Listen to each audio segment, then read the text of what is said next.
Friends, எங்கன்னா breakfast நம்ம வீட்டில் என்னதுன்னு பார்க்கலாம். சூப்பராக வந்து இங்கே வந்து சஃப்ரான் கேசரி செஞ்சு வச்சுருக்கேன். அதுக்கப்புறம் எப்பவும் போல் நல்லா பஞ்சு இட்லி எடுத்து வச்சுருக்கேன். அதுக்கப்புறம் வந்து சூப்பராக டிஃபன் சாம்பார் வச்சுருக்கேன். அதுக்கப்புறம் இன்றைக்கி வந்து காஞ்சி மிளகாய் போட்டு சட்னி அரைச்சி வச்சுருக்கேன். அதுக்கப்புறம் சாப்பிட்டு குடிக்க டீயும் ரெடியாக இருக்குது. வாங்க வீடியோக்குள்ளே போகலாம்.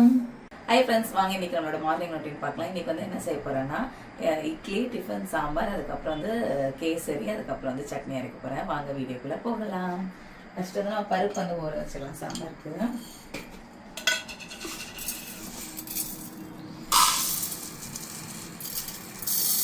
ஒரு கிளாஸ் ஃபுல் பொங்க ஊற வச்சுக்கலாம். இது நம்ம வாஷ் பண்ணிக்கலாம்.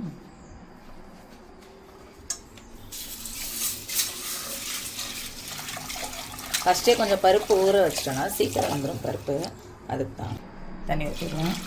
அதில் நிறைய முங்கி கொஞ்சம் மேலே இருக்க வரைக்கும் ஊற்றுங்க, அப்போ தான் நல்லா பருப்பு வேகும். இது அப்படியே இருக்கட்டும் ஒரு 1/4 மணி நேரம். நான் ஏற்கனவே மாவு எடுத்து வெளியே வச்சுட்டேன். சிவப்பரிசி மாவு நேற்று அரைச்சி வச்சு அதை எடுத்து வெளியே வச்சுருக்கேன். இப்போ போயிட்டு நான் சாமி கும்பிட்டு வந்துட்டு வேலையை பார்க்க போகிறேன்.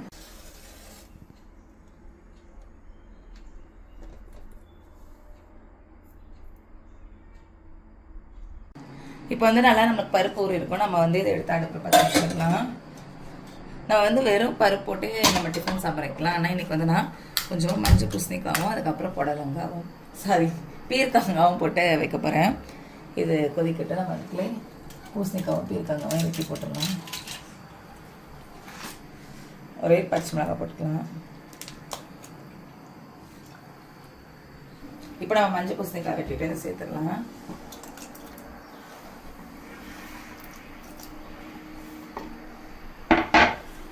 அதுக்கப்புறம் பீர்க்கங்காய் தோல் சீவிடலாம். பீர்க்கங்காய் தோல் வந்து சட்னி அரைப்பாங்க, நல்லா டேஸ்ட்டாக இருக்கும் எங்கள் அத்தை.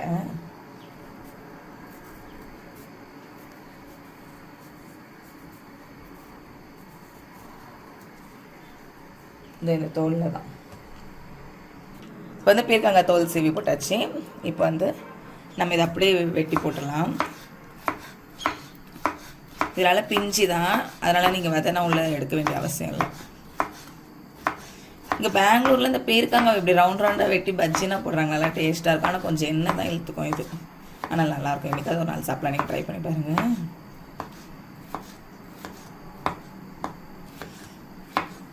ரவுண்டாக வெட்டி எப்படி சின்ன வெட்டிட்டேன். அப்போ தான் நல்லா வெந்து பசங்களுக்கு காய் இருக்கிறதே தெரியாது. ஓகே, நம்ம இப்போ சேர்த்துக்கலாம்.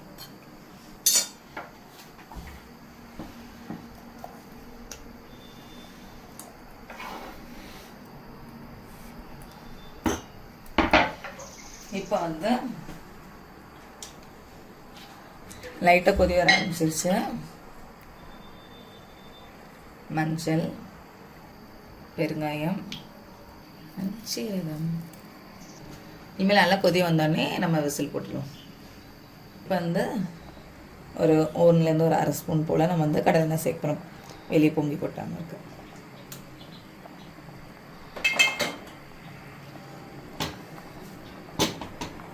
நல்லா கொதி வந்துருச்சு. இனிமேல் நம்ம விசில் போட்டுருவோம்.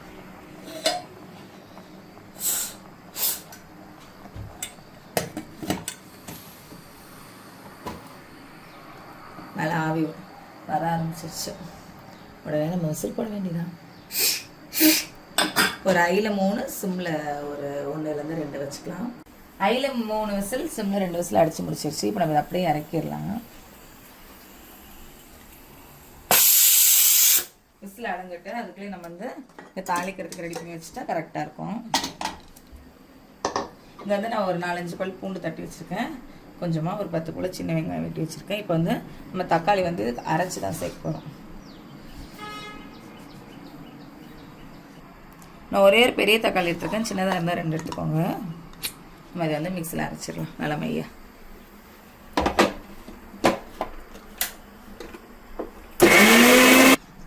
இப்போ வந்து சட்டி சூடாகிடுச்சு. நம்ம வந்து தேங்காய் சேர்த்துக்கலாம். இந்த கிளைமேட் நல்ல குளிர். உங்கள் ஊரில் கிளைமேட் எப்படி சொல்லணும், தேங்காய் பாருங்க இப்படி கட்டியாக இருக்குன்ட்டு.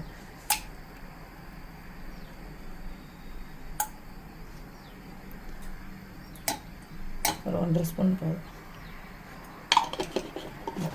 இப்போ கடுகு,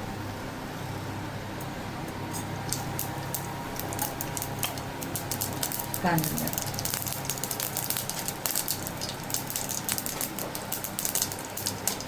ஒரு 2-3 வெந்தயம் போட்டுக்கோங்க, நல்லா வாசமாக இருக்கும், டேஸ்ட்டாக இருக்கும். அதுக்கப்புறம் நம்ம எடுத்து வச்சுருக்க பூண்டு,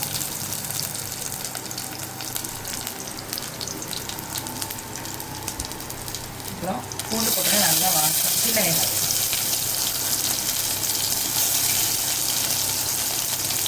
சின்ன வெங்காயம் போட்டு ஒரு 2 நிமிஷம் கழித்து நம்ம தக்காளி சேர்த்துக்கலாம். கொஞ்சமாக கருவேப்பிலை சேர்த்துக்கலாம். இப்போ நம்ம அரைச்சி வச்சுட்டு தக்காளி சேர்த்துக்கலாம்.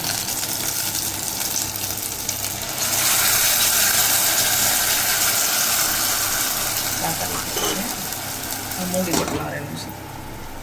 அப்பப்போ நான் கேஸ் வந்து இந்த எண்ணெய்லாம் தெளிக்கும் போது லைட்டாக தொடச்சிருவேன். இல்லை லாஸ்ட்டாக துடைக்கும் போது அந்த எண்ணெய் பிசுக்கு ரொம்ப அப்படி ஒட்டிட்டு கஷ்டமாக இருக்கும். தொடச்சிட்டு லைட்டாக நம்ம ஒரு ட்ரை கிளாத் வச்சு அதையும் தொடச்சிருவேன்.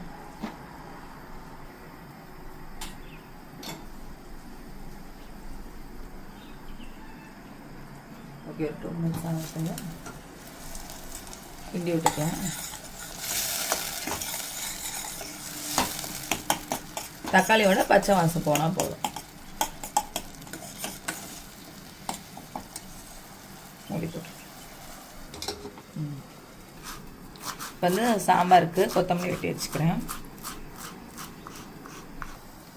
தக்காளி நல்லா வதங்கிடுச்சு. இப்போ நம்ம வந்து சாம்பார் பவுடர் சேர்ப்போம்.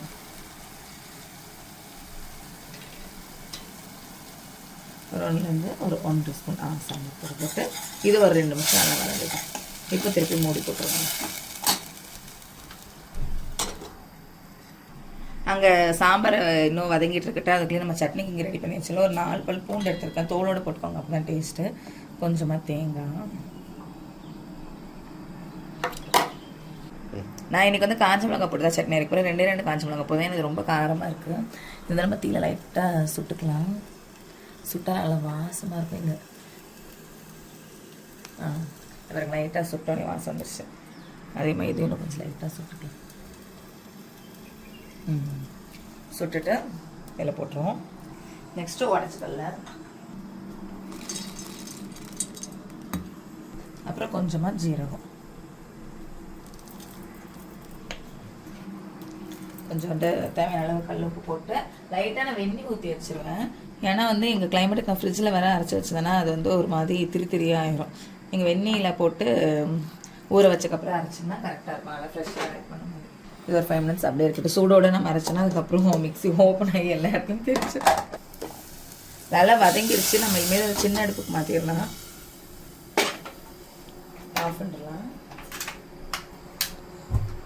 விசில் அடங்கிட்டான்னு பார்ப்போம். விசில் நல்லா அடங்கிடுச்சு. பாருங்க நல்லா எப்படி வந்திருக்குன்ட்டு. இப்போ நம்ம இது தேவையான கல் உப்பு போட்டுக்கலாம். நம்ம அதுக்கும் உப்பு போடவே இல்லை வதங்கும் போது. இதுக்கு தான் மொத்தமாக போட்டுக்கணும். உப்பு பார்த்தோம். இப்போ வந்து நம்ம விஸ்க் வச்சு நல்லா கடைஞ்சிடலாம். இப்படி உங்களுக்கு வெந்துச்சுன்னா நம்ம விஸ்க் வச்சு கடைஞ்சாலே நல்லா கடைப்பட்டுரும். இல்லைனா நம்ம போட்டு மற்ற வச்சு கடைஞ்சிட்ருக்கோம்.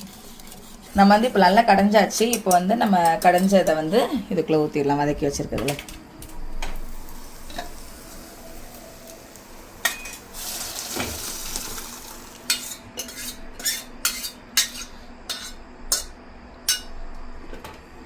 ஊற்றிட்டு நம்ம வந்து எவ்வளோ தண்ணி தேவையோ அந்த அளவு வந்து குக்கரில் தண்ணி அலசி ஊற்றிக்கலாம்.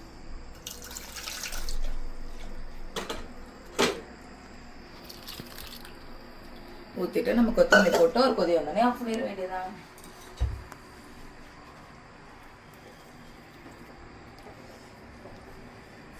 நிறைய கொத்தமல்லி போட்டுக்கோங்க. சாம்பார் நல்லா வாசமாக இருக்கும். தீப்பை ஃபுல்லாக வச்சுக்கோங்க. ஒரு கொதி வந்தோடனே நம்ம சாம்பார் ஆஃப் பண்ணிடலாம்.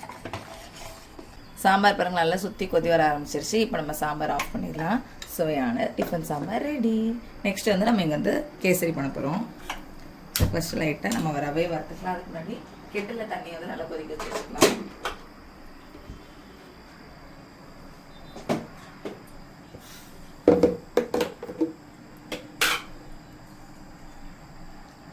லைட்டாக தேங்காய் எண்ணெய் ரவை வறுத்துக்கலாம். டேஸ்ட்டாக இருக்கும்.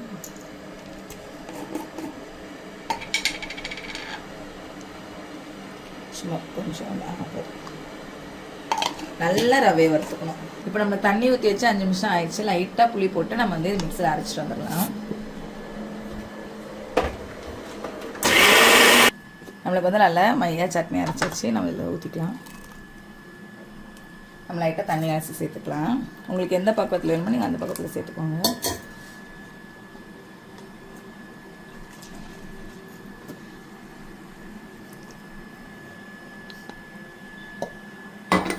நம்ம வந்து இது லாஸ்ட்டில் அப்புறம் தால்சம் பண்ணிக்கலாம். அதுக்குள்ளே நம்ம ரவைக்கு வந்து நல்லா சட்டி சூடாயிடுச்சு, நம்ம வதக்கிடலாம்.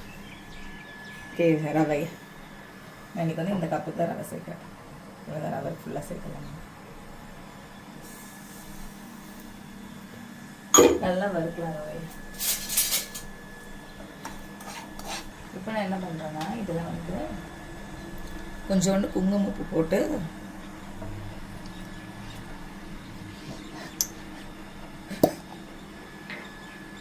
கொஞ்சமாக குங்குமப்பூ போட்டு வெந்நீர் ஊற்றி வச்சுருவேன். அப்போ தான் வந்து உங்களுக்கு குங்குமப்பூவோட கலர் வரும். இது கொஞ்சம் இதுதான் கொஞ்சம். ஏன்னா இங்கே எங்கள் வீட்டில் யாருக்குமே கலரே சேர்த்தா பிடிக்காது. கேசரினா நம்மனா ரெட்டு ஆரஞ்சு அந்த மாதிரி சாப்பிட்டு தான் பழகிருப்போம். இங்கே வந்து எங்கள் ஹஸ்பண்டுக்கு யாருக்குமே கலரே பிடிக்காது. அதுலேருந்து நானும் இப்படி இந்த மாதிரி குங்குமம் போட்டு செய்ய ஆரம்பித்து பழகிடுச்சு. கலரும் நானும் சேர்க்கறது இல்லை கேசரிக்கு. ரவாங்க வறுபட்டுட்டே இருக்குது. நான் வந்து சட்னி தாளிச்சிடுறேன்.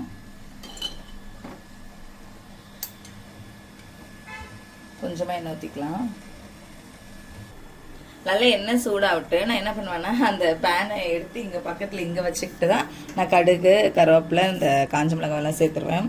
ஏன்னா அங்கே போட்டால் ஃபுல்லாக அப்படியே தெரிச்சிரும். அதனால தான் நல்லா சூடாயிருச்சு. பாருங்க புகை வர ஆரம்பிச்சிருச்சு. நல்லா புகை வர விட்டுட்டு ஆஃப் பண்ணிவிட்டு இங்கே போட்டு நல்லா சேர்த்துட்டு இதில் ஊற்றிடுவேன். உடனே நம்ம வந்து மூடி வச்சிடலாம். அப்போ தான் டேஸ்ட்டாக இருக்கும். சட்னியும் ரெடி ஆகிடுச்சு, நம்மளுக்கு சாம்பாரும் ரெடி ஆகிடுச்சு. நம்மளுக்கு இன்னும் கேசரியும் இட்லி மட்டும் தான் பெண்டிங். நம்மளுக்கு ரவை வந்து நல்லா வறுப்பட்டுருச்சு. இப்போ நம்ம வந்து இது ஒரு தட்டில் சேர்த்துக்கலாம். இப்போ நான் என்ன பண்ணுவேன்னா கொஞ்சமாக ரீஃபைண்ட் ஆயில் சேர்த்துப்பேன். கொஞ்சம் ரீஃபைண்ட் ஆயில் சேர்த்துட்டு நெய். ஏன்னா ரொம்ப நெய் சேர்த்து நம்ம திகட்டின மாதிரி ஆயிரும். அதுக்காக தான் கொஞ்சம் இப்படி சேர்த்துக்கிறது. நல்லா கொஞ்சமாக நெய் சேர்த்துக்கோங்க.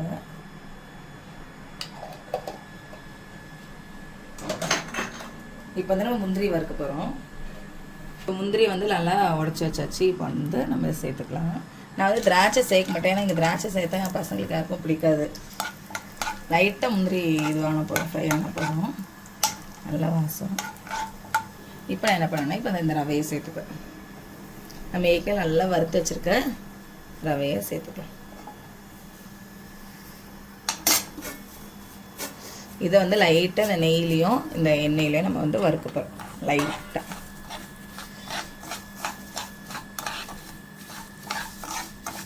இப்போ வந்து நம்ம நல்லா லைட்டாக வறுத்தாச்சு. இப்போ நம்ம குங்குமப்பூ எடுத்து வச்சுருக்க தண்ணியை சேர்த்துக்கலாம். தீயை சிம் பண்ணிட்டு ஏற்கனவே நான் கெட்டில் தண்ணி கொதிக்க வச்சுருக்கேன்ல, நம்ம ஒரு கிளாஸ் ரவை போட்டால் ஒரு 3 கிளாஸ் ஆகிட்டு நம்ம தண்ணி சேர்க்கணும். அப்போ தான் நல்லா உங்களுக்கு வந்து அந்த ஹோட்டலில் சாப்பிட்ற மாதிரி நல்லா கொலையாக இருக்கும். வெந்நீர் சேர்த்துக்கோங்க. ஏற்கனவே நம்ம ரவையை நல்லா வறுத்துக்கலாம். நல்லா வறுப்பட்டோம். எப்படி இருக்கும். இப்போ வந்து லைட்டாக ஏலச்சி போடு. ஏலக்காய் தான் வாசம் டேஸ்ட் எல்லாம். நல்லா ஏலச்சி போட்டு போட்டுக்கோங்க. ஒரு கிளாஸ் தான். நம்ம அரை கிளாஸ்லேருந்து 3/4 கிளாஸ் சர்க்கரை போட்டால் போதும். நம்மளுக்கு வந்து ஒரு 4-5 ஸ்பூன் சர்க்கரை போட்டால் போதும். ஏன்னா நம்ம அப்புறம் பார்த்துட்டு போட்டுக்கலாம். இவ்வளோ போதும் சர்க்கரை. இப்போ வந்து நல்லா பாருங்க, நம்ம ஒரே ஒரு கிளாஸ் தான் போட்டால் எவ்வளோ நம்மளுக்கு கேஸ் வந்துருக்கும். ரவையும் சீக்கிரம் வெந்துருச்சு. ஏன்னா நம்ம வெந்நீர் ஊற்றினால நல்லா வறுப்பட்டனால.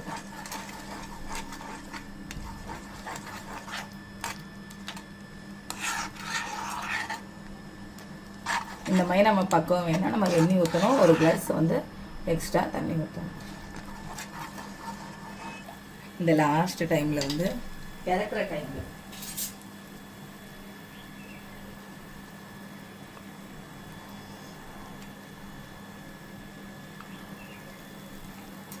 ஸ்பூன் இப்படியே போட்டுக்கலாம். இல்லை இதில் எல்லாம் நெய் ஊட்டிகிட்ருக்கோம். அவ்வளோதான். இப்போ நம்ம வந்து லைட்டாக ஒரு மிக்ஸ் பண்ணிவிட்டு அப்படியே கேஸ் ஆஃப் பண்ணிடலாம். ஏன்னா உங்களுக்கு அப்போ தான் வந்து அந்த நெய் டேஸ்ட் இருக்கும். அவ்வளோதான். இப்போ வந்து நம்ம கேஸ் ஆஃப் பண்ணிடலாம். நம்மளுக்கு சூப்பரான சிம்பிள் கேசரி ரெடி. ஆஃப் பண்ணிவிட்டு இந்த பக்கம் வச்சிரும். நெக்ஸ்ட்டு நம்மளுக்கு இப்போ இட்லி ஊற்றுற வேலை மட்டும்தான். அதுக்குள்ளேயே நான் வந்து இந்த பாத்திரம் இருக்கிறதெல்லாம் தேய்ச்சிட்டு வந்துடுவேன்.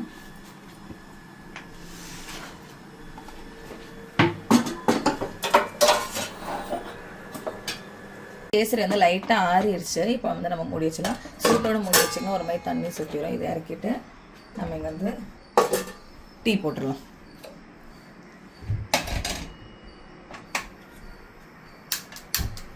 ஃபஸ்ட்டு டீ போடுறதுக்கு லைட்டாக தண்ணி ஊற்றி தண்ணியில் நல்லா கொதிக்கட்டும். சேம் கான்செப்ட் தான். அப்போ தான் உங்களுக்கு வந்து இதில் ரொம்ப ஒட்டாது. இல்லைன்னா உங்களுக்கு டீ பாத்திரம் தேய்க்கிறதே பெரிய கஷ்டமாயிடும். இந்த பக்கம் நம்ம இட்லியும் வச்சிடலாம்.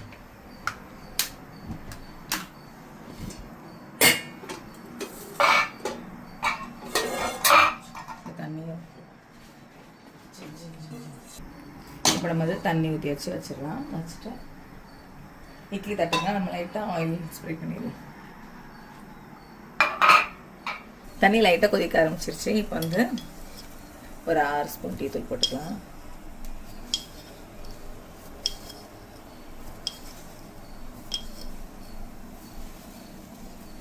போட்டு நல்லா கொதிக்கணும்.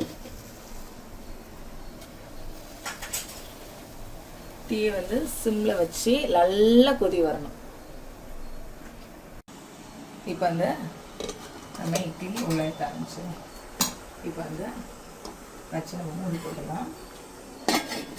இங்கே டீக்கும் நல்லா கொதி பாருங்கள் எப்படி வந்து நல்லா எசன்ஸ் இறங்கியிருக்குன்ட்டு. இப்போ நம்ம பால் ஊற்றினா கரெக்டாக இருக்கும். இந்த டீ வந்து ஒரு 4 பேர் குடிக்கலாம். நாங்கள்லாம் நல்லா பெரிய டம்ளர் தான் குடிப்போம். சின்ன டம்ளர் குடிச்சிங்கன்னா ஒரு 5லேருந்து 6 பேரே குடிக்கலாம். நல்லா எலுமி கொதிக்கட்டு. இப்போ வந்து ஒரு 6 ஸ்பூன் சர்க்கரை போட்டுக்கலாம். 6 ஸ்பூன் சர்க்கரை போதும். நல்லா சர்க்கரையும் அந்த டீ இதுவும் நல்லா கொதிக்கணும். டீ வந்து நல்லா கொதிச்சாதான் டேஸ்ட்டு. நல்லா கொதிக்கட்டு. இப்போ வந்து நம்ம இட்லி வந்துட்டான்னு செக் பண்ணி பார்க்கலாம். இப்படி ஒட்டாமல் இருந்துச்சுனாலே வெந்துருச்சுன்னு இருக்கும். இதை அப்படியே நம்ம தொலைச்சி ஒரு வச்சிடணும். இப்போ நம்ம ஆஃப் பண்ணிட்டு இட்லி எடுத்து வச்சிடலாம். வச்சுட்டு கழுவிடலாம்.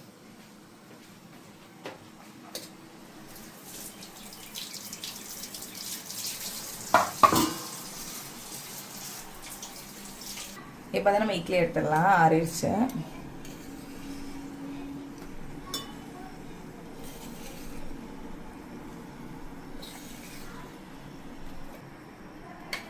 எல்லாம் இட்லியும் எடுத்தாச்சு. மூடி வச்சிடும் நம்ம, இல்லைன்னா சூடு போயிடும். டீ வந்து ஏற்கனவே ஒரு 5 நிமிஷம் ஆயிடுச்சு. இன்னொரு 5 நிமிஷம் நல்லா கொதிக்கட்டு. அதுக்குள்ளேயே வந்து நம்ம இப்போ வந்து சாப்பாடு பரிமாறிடலாம். தண்ணி தெளிச்சுக்கலாம்.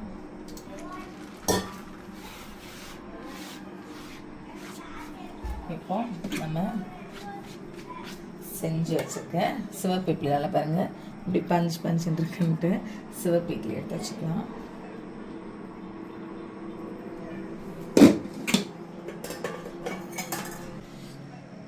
கேசரி வச்சுக்கலாம். நெக்ஸ்ட் சாம்பார். சாம்பார் ஊற்றணும், நல்லா கலக்கிட்டு ஊற்றணுங்க.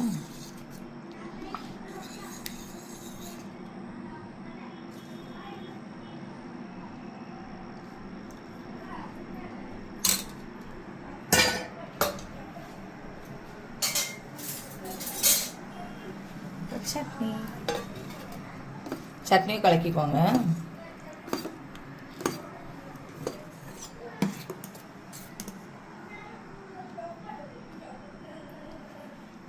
இன்னைக்கான நம்மளோட பிரேக்ஃபாஸ்ட் இதுதான். நாளைக்கு வந்து வேற vlogல பார்க்கலாம். லைக் பண்ணுங்க, ஷேர் பண்ணுங்க, சப்ஸ்கிரைப் பண்ணுங்க. பாய்.